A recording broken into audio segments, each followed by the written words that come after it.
Now, on 105.9 FM and streaming worldwide on the WMAL app, O'Connor and Company. It's 7:07. So great to talk with you this morning.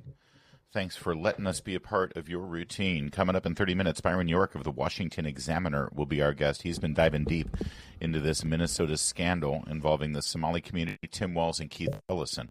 Also at 8:05, Matthew Hurt, chairman of the Arlington Republican Party. It's a real party out there in Arlington. It's Larry O'Connor with Julie Gunlock. Good morning, Julie. Good morning. Speaking of parties, wait a second. Speaking of people who should be the chairman of the Virginia Republican Party, now that that seat is vacant, Ian Pryor, America First Legal, joins us. Ian, this would be a great time to make an announcement. Are you interested in being the chairman of the Republican Party of Virginia? No, I'll keep doing what I'm doing for the time being. All right. I mean, your Commonwealth needs you, Ian. All right, we'll talk about some other victories that you're involved with right now. America First Legal, of course, taking up all the important causes in Northern Virginia, especially against the school systems. And Fairfax County Public Schools, they're hell-bent on making sure that girls can go into boys' rooms and boys can go into girls' rooms. You guys have been fighting it. What's this latest story coming out of this battle? Well, we've had a case against Fairfax County Public Schools going back to, really early April 2024. We initially filed in Fairfax County Circuit Court, and it involved a boy that was using a girl's bathroom. And, our client, the girl, had problems with that, religious problems, privacy problems. This wasn't even a transgender student. He was just accessing it via the transgender policy. The girl complained, and the school said, well, if you have a problem, you're the one that has to use the private restroom. We had a lot of success in circuit court in Virginia. They tried to dismiss the case twice. 3 times, actually. All 3 times we won, but then what we did was, I believe it was September of this year, we do what was called a non-suit, right? So we voluntarily dismissed the case from Fairfax Circuit Court and then refiled in federal court and added Title IX claims and federal Constitution claims. Well, a couple of weeks ago, Fairfax County Public Schools made us what's called an offer of judgment. In other words, we forfeit. Here, you win. You can have your judgment. Your client's rights are vindicated. So, fantastic. We won. Rights vindicated. That's great. Is that because if it had been kept at the state level, they would have gotten a more receptive judge, a more friendly judge? Was it bringing it up to the federal level that they thought we're just not going to win this? Well, the federal level, but the main one is, given where things are going with Title IX and, the Supreme Court decision that's upcoming and the landscape that has really been shifting in a positive way, we thought we could vindicate our federal rights in federal court, which we wouldn't be able to do in state court. So we went to federal court so that we could do all of it. We certainly thought we would have success. And ultimately, the win that we get here, the judgment, is really the same that we would have gotten had we gone through the process of, another year in federal court, and get to trial. So, I mean, we're very happy with this, very happy with this result. Well, this is great. But I got to say, though, Ian, this is completely out of character for the Fairfax County Public Schools, because normally they would love to use all of those tax dollars that they get from the very wealthy elitists in Fairfax County and spend it on high-priced lawyers to fight this thing tooth and nail, even when they know they're going to lose, because that's their virtue signaling to their voters. The fact that they weren't willing to fight this, I mean, that's got to be an indication of the tide really turning in a major way. Yeah, it is, and I think that you have to look at 2 things that are happening here. First, you have this case that is currently in the Fourth Circuit, where, if you recall, Fairfax and Arlington sued the Department of Education, saying you can't take our Title IX funds, and they lost. They lost in the district court, and now they're up on appeal. But perhaps the bigger case is before the Supreme Court, and it's going to be argued in January. It's West Virginia versus BPJ, where the Supreme Court is going to decide, does Title IX prohibit discrimination on the basis of gender identity? Does the equal protection clause prohibit discrimination on the basis of gender identity. And I have an inkling on where that's going to go, and it's not going to be good for Fairfax County Public Schools. Right? And this case would have been going on right when that Supreme Court case gets decided. So, I think they're starting to see the writing on the wall that they're going to have to start making changes. Well, this is actually really great news. It really is. And you don't think that the change in the governor's office in Richmond and the larger majority of Democrats will make a difference in this, because this will be a federal decision that will be sent down? Yeah, that's absolutely right. I mean, they can do whatever they want. They can amend the Virginia Constitution, but federal law would be supreme over the Virginia Constitution. Well, I mean, listen, congratulations to you and everybody at America First Legal, because, and I got to tell you, I mean, 5 years ago, maybe a little bit more, we didn't have organizations that would fight these things, or we were spread so thin over a handful of groups that took high-profile cases and really, tried to fight them as well, that a lot of this stuff would slip through the cracks. A lot of these people didn't have anybody representing them. This is kind of a change in the way conservatives have been able to organize and utilize these cases the way the left has done for decades. And we're happy to be in this fight. There's no rest for the weary, because as we're through this Fairfax case now, it's all attention focusing on our Loudoun County case, which is the one that involved boys that were wrongfully investigated and suspended for literally asking why a girl was in their locker room. Yeah. Yeah, exactly. I don't know that that's ever happened anywhere else, but that case is heating up, and it's be something to watch. All right, Ian Pryor, we're going to let you go because we're having some cell phone connection issues with you as well, but that's okay. We got the crux of it, and you gave us all the details. Congratulations to you, as always. And I'm looking forward to you making your formal announcement to be the chairman of the Republican Party of Virginia. All right. Thanks, Sam. Yeah, all right. I didn't mean to get in front of anything. That's when it's, sorry, Larry, the phone. It should be pointed out. It should be noted that it's a thankless job. It really is, and it's not an easy job, and that's why there was some awkwardness there as I did what I do best, which is make things very uncomfortable for our guests. Yes, exactly. By the way, I'm told from a very reliable source that Cameron Hamilton has publicly announced that he is running for the RPV chair. So we do have one official candidate for that case. I think that. Mr. Hamilton was part of the apparatus. I don't think he was the treasurer, but he did work in the leadership of the RPV for a while there, and it's something that we'll continue to follow. But no, Ian Pryor will not be running for that office. We'll be hoping that Ian Pryor will be running for Senate of Virginia. How about that? Yes.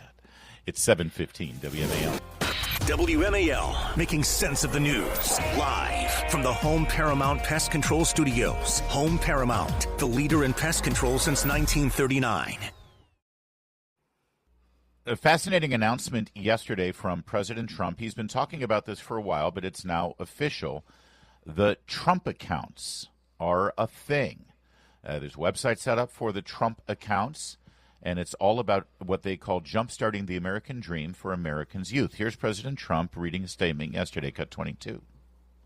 The federal government will also automatically be making a one-time seed contribution of $1,000 into the tax-deferred Trump accounts for every newborn U.S. citizen, fulfilling a promise I made in the 2024 campaign. Trump accounts should grow to be worth many thousands of dollars by the time the child is 18 and even more by the time they are 20 or even 30 years old. Contributions to Trump accounts will also be a great benefit for employers to offer their workers, which they'll be able to do tax-free. It's tax-free.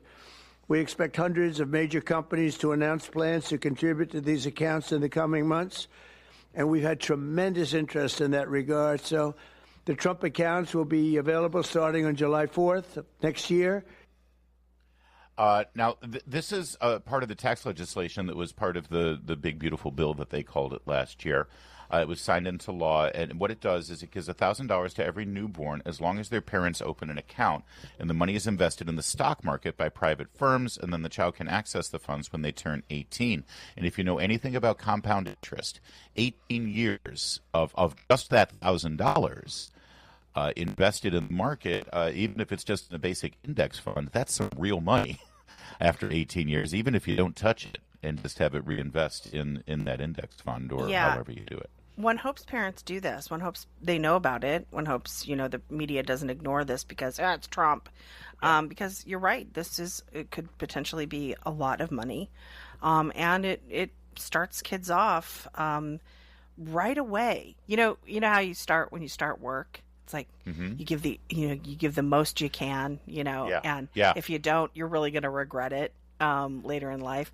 But this starts them off at birth, savings, a significant savings account. So this is good. Looking at Social Security, I'm all for this. You know what? You remember when George W. Bush was running for president in 2000, and he had the plan to sort of do a semi-privatization of Social Security where people could opt to have their Social Security contributions put into some market index funds. It would be like a personal federal 401k for them instead of through the Social Security Administration. And Al Gore said, they're robbing Social Security. That's right. We got to put it in a lockbox. Well, I saw some analysis. If everyone had not been screaming, you're robbing Social, like Democrats always do, you want to make a modification to the plan. Oh, you're killing people. You're killing people. You're robbing Social Security. Always. If that plan had been put in place in 2000, money that people would have put into those funds instead of the basic the Social Security system is broken. It's a failed plan. It's a pyramid scheme. If Bush's plan of the year 2000 had been put in place in 2001, 24 years ago, people could retire early. People, the money that I could have right now for Social Security would be something like 3 times the amount that I will be getting from Social Security, and it would make the program solvent. Thank you very much.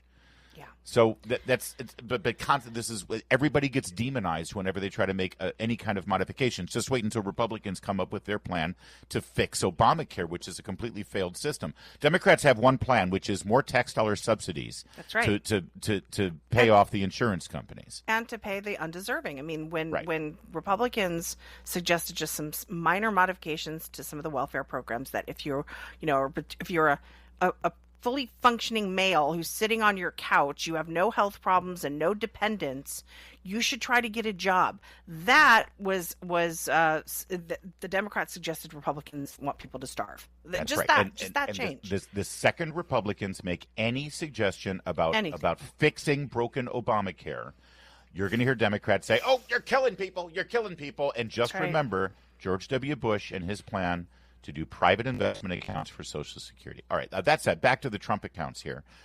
It should be noted that billionaire Michael Dell, of Dell Computers, and his wife Susan Dell, they unveiled a plan to include a $6.25 billion worth of investment accounts for 25 million children who live in zip codes that have a median income under a certain amount. And they put out a video about it. Here's a little bit from that video.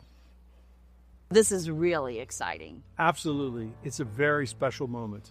We're making a $6.25 billion investment in America's kids through our charitable funds. Next year, every American child will be able to get an investment account powered by Invest America. We've seen what happens when a child gets even a small financial head start. Their world expands. The real power of these accounts is that anyone can contribute. Parents, relatives, friends, everyone can help shape a child's future. Very philanthropists. Cool. By the way, there's another aspect of this that is great, which is if these accounts are opened and set up and parents do this for their children, they can also show the money in the accounts to their children and teach them about investing and teach them about how money grows. That's right. And the value of investing in compound interest. It's all great stuff. Michael Dell and his wife Susan, by the way, he is the 10th richest American with a net worth of $129 billion after founding Dell Technologies in 1984. Did you see the video of Mr. and Mrs. Dell when they made this announcement? Are we going to go there? Did anything seem strange to you about it? I don't want to talk about it. You don't want to talk about it? I mean, we're a talk show. The Dells are lovely people, and they are should all really be applauding kind, them. Beautiful, generous gesture from both of them. I do encourage people to look up the video. Yeah, go check out the video and let us know if you see anything odd about it. It is 7:23. Coming up, we're going to talk to Byron York, Washington Examiner, on the Somali, Minnesota scandal. Keep it here, 7:30. WMAL-FM, Woodbridge, Washington, a Cumulus media station. Making sense of the news. News Talk 105.9. News now. Now on 105.9 FM and streaming worldwide on the WMAL app. O'Connor and Company. 7:37, it's O'Connor and Company. Thanks for tuning in here on our morning conversation. We are just getting started. Coming up at 8:05, we're going to speak with the chairman of the Republican Party of Arlington County, Matthew Hurt, get his take on the shakeup now in the Commonwealth of Virginia's Republican leadership and see who might be the new chairman after last month's disappointing election results. Joining me this morning, as she does pretty much every Monday through Wednesday, is a person I like to refer to as a sweet child of mine, Julie Gunlock. Oh my God. She is the slash to my Axl Rose. And joining us now is, well, honestly, if we're going to make a rock band reference, he is clearly the Paul McCartney of political reporters. Yes. From the hair alone, Byron York, the Washington Examiner. Byron, always good to talk to you, Sarah. Hope you had a great Thanksgiving. Can I be Ringo? Of course you can be Ringo. I just took you as a bass player all these years. Yeah. I always liked Ringo better, but there we go. Byron, we've been talking quite a bit this morning about this scandal out of Minnesota, and I know you've been doing some deep dives on this too. First of all, I got to ask you, because this is not a new story. This has been around, but it didn't get much coverage when Tim Walz was the running mate for a national ticket. But the dam broke when the New York Times put out their article. Can you talk to me about the dynamic in the world of journalism where when the New York Times sort of grants a permission slip to everybody to talk about something? That is really, the media story is just such a huge aspect of this. First of all, this has been known for quite a while. I'm sure you guys follow the Powerline blog. And those guys are Minnesota-based, and they're brilliant. Exactly. Yes. One of the guys on Powerline, Scott Johnson, wrote a piece, actually he wrote it for City Journal, in 2018 about this kind of stuff going on. Pretty much exactly this kind of stuff going on. Oh, wait a second. So this predates COVID. It's just that COVID sort of amplified it with the billions that were flowing in. I mean, thousands, maybe millions of crooks around the country saw COVID and said, yeah, this is, the opportunities for fraud that we had before were great, but now it's going to be off the scale. And so anyways, Scott Johnson wrote a piece about it in 2018. Then we saw a few weeks ago Christopher Rufo writing for City Journal, updating this and having a lot more information. And so it was getting talked about some in conservative circles, but not mentioned at all. I'm sure if you were a person who got all of his or her news from the New York Times, you had no idea this was going on. And then boom, the New York Times not only does a story, they don't really sugarcoat it that much. Right. And they lay a good bit of it at the feet of Governor Tim Walz. Now, Larry, you're totally right. What did Tim Walz, did he really run for vice president? And this never got mentioned? Never? And the answer is, yeah, it never got mentioned. There's also a terrorism connection to this, which is incredibly disconcerting, where a lot of this money obviously was flowing to the crooks. They were then flowing a lot back to the Democrat Party of Minnesota, which ended up feathering the nest of some of these politicians' campaigns, which you could connect the dots and say maybe that's why they looked the other way. But then there's a terror group back in Eastern Africa that has been funded through this money. Is there a definitive chain following that money and connecting it to the terrorists? I think that is a more tenuous line of proof. Okay. The group is called Al-Shabaab. Mm-hmm. And by the way, in the 2018 story that Scott Johnson wrote, he mentioned the Al-Shabaab connection. So that's been going around for a good while. Wow. My feeling is it's not nearly as proved as the straightforward theft stuff here. And if all of these people are doing this just to get like mansions and jewelry and big cars, that's a big crime too. I mean, it's a huge issue. That is classic graft. I mean, that's classic stealing from the public till. And so that's a really big story right there, even if there is no al-Shabaab connection. Well, there's also Keith Ellison has also been sort of caught in this. He's apparently on tape agreeing to collude with these perpetrators of this scheme in exchange for campaign donations. I mean, that seems to also, I'm not seeing a lot on X and in the media on Keith Ellison. What's his story? I mean, is he going to resign? I'm going to go out on a limb and say no. That is really, I think, pointing to the political power of the Somali community in Minneapolis and in Minnesota. I mean, this has been a huge deal. You had a Somali candidate who just came really close to knocking off the Democratic mayor of Minneapolis. And you have a lot of exhibitions of political power here.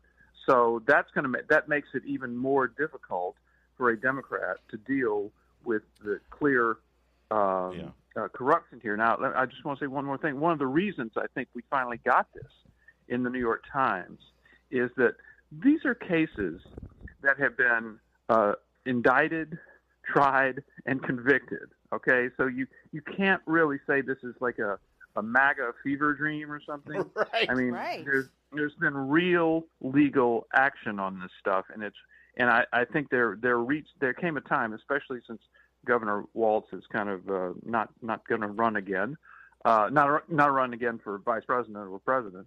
Where the New York Times just thought, well, this is safe to report this. Oh, I see. Because it wasn't going to. That's remarkable and probably completely accurate. Because even the Minnesota NPR outlet has been sort of fingered by the whistleblowers here. By the way, it needs to be noted the whistleblowers are government bureaucrats who work for these these services agencies who really want to help children. They want to help people. They brought all of this data and information to the local NPR station, and the Minnesota NPR would not touch it. And the only explanation has to be politics, Byron. Yeah, and I think that the way you started this out with the New York Times writing a permission slip for other media to notice what's in front of their face is really a strike. It's a striking phenomenon because I'll tell you, as far as big media outlets are concerned, their greatest power is the power to ignore. Yes, so if there's something big going on that they should be paying attention to, but for political reasons, bias, whatever reason, they don't want to, they can just ignore it, and that will keep other media outlets from stepping out on that limb themselves and reporting it, because if it's not in the New York Times, then maybe there's something wrong with it, or it's not safe to do. And the Times publishing this article brought an infinite amount of attention to this issue that hadn't been there the day before. Byron, there are, I guess, still some third rails in politics, but Donald Trump has not seen a third rail of politics that he doesn't forget about touch. He dances the jig on them. So he has now, after this story and after the horrific murder of the National Guardswoman by an Afghan refugee and other stories about some Afghan refugees that clearly have come to this country with some level of ill intent and were not properly vetted, President Trump has suggested that all these refugees perhaps need to be re-vetted and re-evaluated, which seems kind of reasonable, but there seems to be quite a bit of uproar over that. Where does that stand now? Well, actually, it seems to me that it's completely in line with the reporting we've had about the National Guard shooter here in Washington, which was the reporting being that he was vetted and re-vetted coming over to the United States, and then he was just kind of dropped and left, and he quietly becomes more radicalized and changes. And people who know him start worrying about him, but nobody does anything. Yeah. So it would seem to me that that kind of a continuous vetting would have been the only thing that could actually have stopped this. Maybe so I'm not some sure follow-up. Why people would oppose. Yes. Follow-up. Follow-up. What a great term. A little follow-up. Would have been very helpful. And by the way, if I were an American-loving Afghan refugee who is grateful to be here, I would be first in line to raise my hand and say, hey, check up on me because I'm okay. I promise I'm not a threat. Everything's fine over here. That seems to be the logical and rational way to react to this.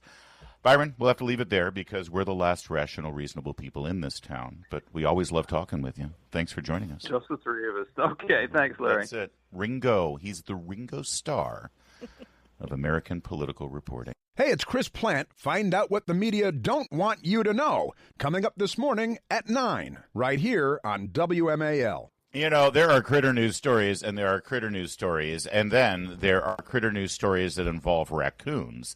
And then there are critter news stories that involve raccoons and booze. And this one has it all. This is an absolutely 100% accurate story. A raccoon in Virginia, Hanover County, got into a Virginia liquor store. I guess it's one of those ABC stores, right? In Ashland, and got drunk. Started chugging down the booze, ran rampant. I guess he started knocking bottles off the floor and then started licking the booze up off the floor. And I kid you not, like so many of us this time of year after a good holiday party, the raccoon ended up flat down on his face in the bathroom right next to the toilet.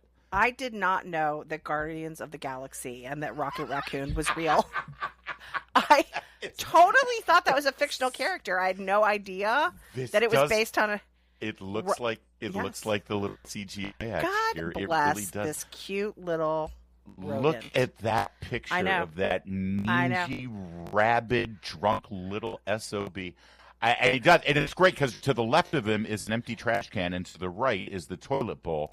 He tried. He tried, but it happens to the best of us. Here's a local. You know that when you're really sick and that cool tile floor. Oh, it feels so good. The side. I probably shouldn't reveal that the side of the cold toilet bowl. As your loved one holds your hair back. That's true love. When the guy will hold your hair back so you don't get any puke in your hair. Carrie Lucas listens to this show, and I don't mean to. Here is the local report there were days. Out of WRIC.